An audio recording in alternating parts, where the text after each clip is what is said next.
Welcome to all my dear student. स्वागत है आपका अपने चैनल पढ़ाई लिखाई पे with me Virendra. I student, आज हम लोग देखने वाले हैं वर्कशीट नंबर 4 लेसन 11 टू 13 का है, क्लास 7 की हम बात कर रहे हैं। फाइनल सॉल्यूशन है वर्कशीट 4 का। चलिए फिल इन द ब्लैंक्स आ चुके हैं पहले क्वेश्चंस में, देखते हैं।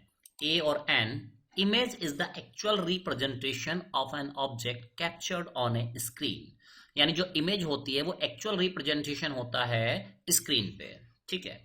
Next, the band of 7 colours is known as, उसको हम स्पेक्ट्रम के नाम से जानते हैं, और व्हाइट लाइट का। और बात करते हैं water that has been use and has become dirty is known as, उसको हम वेस्ट वाटर कहते हैं। और नेक्स्ट है network of pipes used to carry sewage is called, ठीक है। तो पाइप का जो नेटवर्क होता है जो सीवेज को ले जाने का काम करता है उसको हम सीवेज सिस्टम के नाम से जानते हैं। मैचिंग आ चुके हैं यहाँ पे, क्वेश्चन देखते हैं। सबसे पहले बात करते हैं कॉन्वेक्स लेंस। तो कॉन्वेक्स लेंस कहाँ यूज होता है? तो माय डियर, कॉन्वेक्स लेंस होता है चीजों को बड़ा करके देखने का, दैट इज मैग्नीफाइड ग्लास, है ना। और नेटवर्क ऑफ फूड चेन्स, इसके बारे में बात करेंगे तो ये हो जाएगा सीधे सीधे फूड वेब। सीवर रिपेयर की बात करें तो ये हो जाता है आपका मैन होल। और लास्ट है बर्मी कंपोस्ट, एक ही बचा है, डेफिनेटली अर्थवॉर्म्स की बात कर रहे हैं यहाँ पे। Next, what is it called, क्या कहते हैं इनको? Light rays coming from an object appear to meet at point after getting reflected. यानी लाइट रेट जो आ रही है वो है ना, an object appear to meet at point, ठीक है, किसी पॉइंट पे मीट करती है, मतलब किसी ऑब्जेक्ट पे लाइट रेट टकरा रही है, उससे टकराने के बाद वो कहीं पे मिल रही है रिफ्लेक्ट होने के बाद, तो जिस पॉइंट पे मिल रही है उसको क्या कहते हैं? दैट इज फोकस कहते हैं। नेक्स्ट, द वेजिटेशन, यहाँ पे टी कैपिटल बना लेंगे। The vegetation growing in the shade of a canopy, canopy के शेड में जो वेजिटेशन ग्रो होती है उसको हम कहते हैं एंडरस्टोरे। नेक्स्ट, एक्सेस है ना, इसको कैपिटल बना लेंगे। Excess of plant nutrients in lakes leading to excessive growth of algae, इसको कहते हैं यूट्रोफिकेशन, काफी इंपॉर्टेंट फिनोमिना है। Next, a setup treating all collected sewage, ठीक है, एक ऐसा सेटअप जो ट्रीट करता है सारे कलेक्टेड सीवेज को, तो उसको हम कहते हैं sewage treatment plant. Answer the following question यहाँ पे आ चुके हैं। First question, so the rectilinear propagation of light with the help of a simple diagram of band tube, ठीक है। तो इसमें हम बताएंगे कि भाई आपको एक रेक्टिलीनियर प्रोपगेशन, यानी लीनियर, यानी कि ये लाइन में चलती है, लाइट जो होती है एक लाइन में चलती है, इसके लिए आपको डायग्राम की मदद से, एक बैंड ट्यूब की मदद से आपको इसको एक्सप्लेन करना है। चलिए देखते हैं।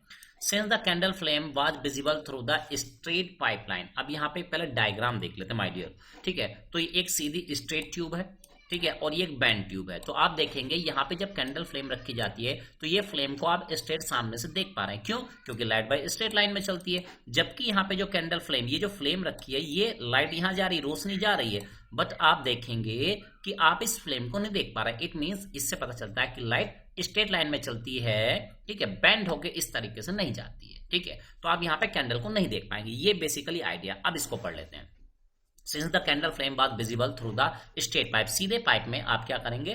कैंडल फ्लेम को देख पाएंगे, but not through the band pipe, band pipe में हम उसको नहीं देख पाएंगे। दिस क्लियरली प्रूव दैट, ये क्लियरली प्रूव कर रहा है कि light travels in a straight line, की लाइट जो होती है स्ट्रेट लाइन में ट्रेवल करती है। इन अदर्स वर्ड्स की बात करें, we can say that light can not bend along the corners, light corner पे बैंड, ठीक है, can not bend along the corner, corner पे बैंड नहीं होती है।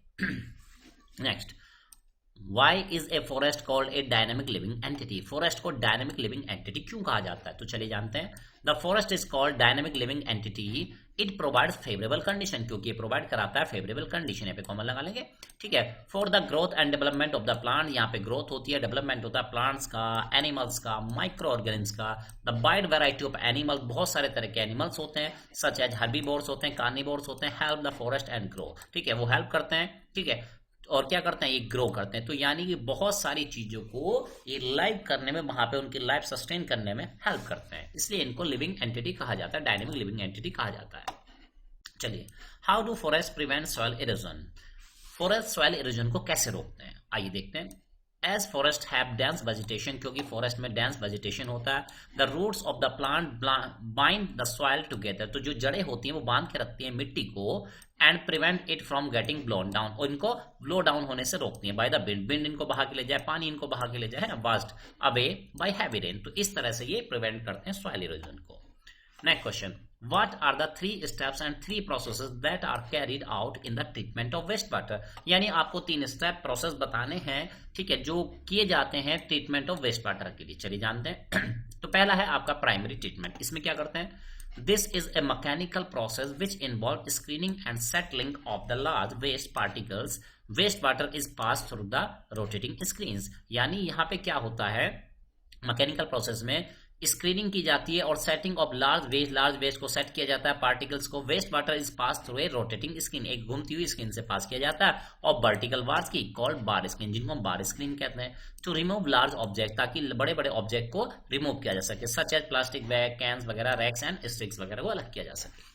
सेकेंड ट्रीटमेंट में देखते हैं क्या करते हैं। This is the biological process, ये बायोलॉजिकल प्रोसेस होता है। The treatment at this stage involve pumping of air, इसमें एयर का फ्लो कराते हैं, the clarified water in large aeration tank, एक एरेशन टैंक में। This leads to the growth of the aerobic bacteria, जिसकी वजह से यहाँ पे एरोबिक बैक्टीरिया बढ़ जाते हैं। The bacteria decomposes the suspended waste that include domestic waste, वो कह रहा है जो बैक्टीरिया वो डिकम्पोज कर देते हैं, उसमें जो सस्पेंडेड हुए हैं वेस्ट, और कौन से वेस्ट, जिनमें है डोमेस्टिक वेस्ट जैसे कि undesirable organic substance and produces decompose organic material which settle down at the bottom, जो कि टैंक में नीचे बैठ चुके हैं। एज एक्टिवेटेड स्लज, जिसको हम कहते हैं, the water from the top is remove, ऊपर से पानी को अलग कर लिया जाता है। The activated sludge is mostly water, और जो एक्टिवेटेड स्लज है वो मोस्टली वाटर होता है। It is pass through sand, इसको रेत से गुजारा जाता है, and drying beds to separate the solid waste from it, और क्या कहते हैं उसमें सैंड के थ्रू उसको सॉलिड चीजों को अलग कर लिया जाता है।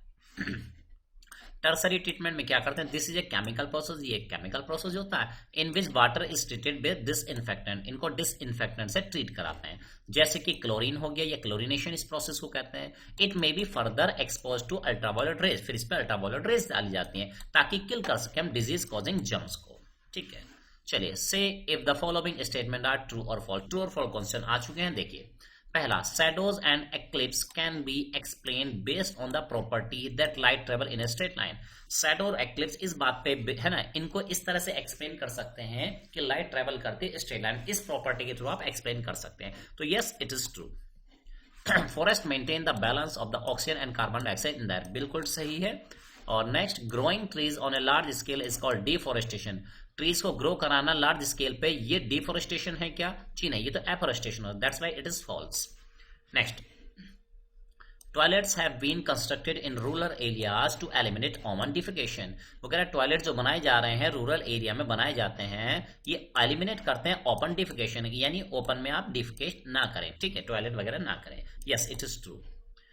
तो माय डियर स्टूडेंट, इस तरह से आपने आज सॉल्यूशन देखा, ठीक है, वर्कशीट 1 का आपने सॉल्यूशन देखा। कैसा लगा आपको सॉल्यूशन? क्या आपके लिए हेल्पफुल है? कमेंट बॉक्स में कमेंट करना ना भूलिएगा। तो चलिए स्टूडेंट, मिलते हैं नेक्स्ट वीडियो में, तब तक